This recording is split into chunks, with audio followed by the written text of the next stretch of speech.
જય માતાજી, જય શ્રી કૃષ્ણ। સ્વાગત છે તમારું મારા મિની વ્લોગમાં।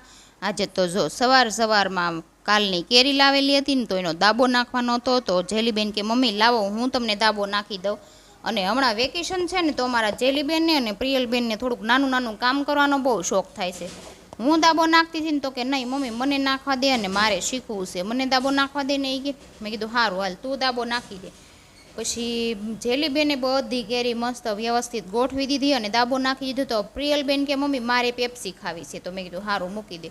તો પ્રિયલે જો ફ્રીજમાં પેપ્સી મૂકી દીધી જમાવા માટે, એટલે બેનું બપોર વચ્ચે ખાશે। અને અમારા હિયાંશભાઈ આજ તો મારા ત્રણેય બાળકોને શું થયું છે ને કંઈ ખબર જ નથી, કામ જ કર્યા કરે છે નકરું। અને હિયાંશભાઈ કે મમ્મી આજ તારું મશીનનું કામ હું લઈ લઉં, લાય હું સીવવા બેસી જાઉં।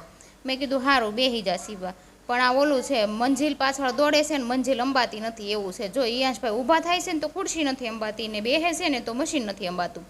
અને ત્યારબાદ મેં ચા મૂકી હતી ને તો હું ચા મૂકી અને ભૂલી ગઈ, એટલે મારી ચા બધી બળી ગઈ। તો પછી મારે પાછી ફરીવાર ચા મૂકવી પડી। પછી મેં ચા મૂકી અને ચા મૂકી દીધી ને પછી મારે કપડાં હંકેલવાના હતા। તો પ્રિયલબેન કે મમ્મી તું કપડાં હંકેલી નાખ અને ચા લાય હું પકાવી દઉં। મેં કીધું સારું। ક્યારેક તો ત્રણેય એટલા ડાયા થઈ જાય છે ને તો આમ વાલ જ આવ્યા કરે છે એની ઉપર।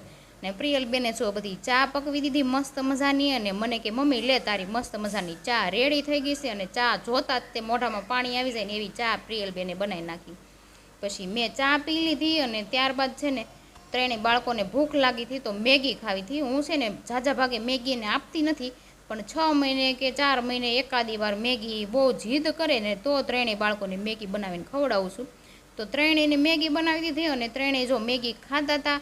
તો પ્રિયલબેનને તો મેગી બહુ અંતરમાં વાલી છે, એટલે પ્રિયલબેન વધારે સંભાળતા હોય, અને હિયાંશભાઈને જેલીબેન તો ક્યારેક ખાઈ લે બનાવી હોય તો। અને હિયાંશભાઈ કહે છે જો મસ્ત મેગી છે।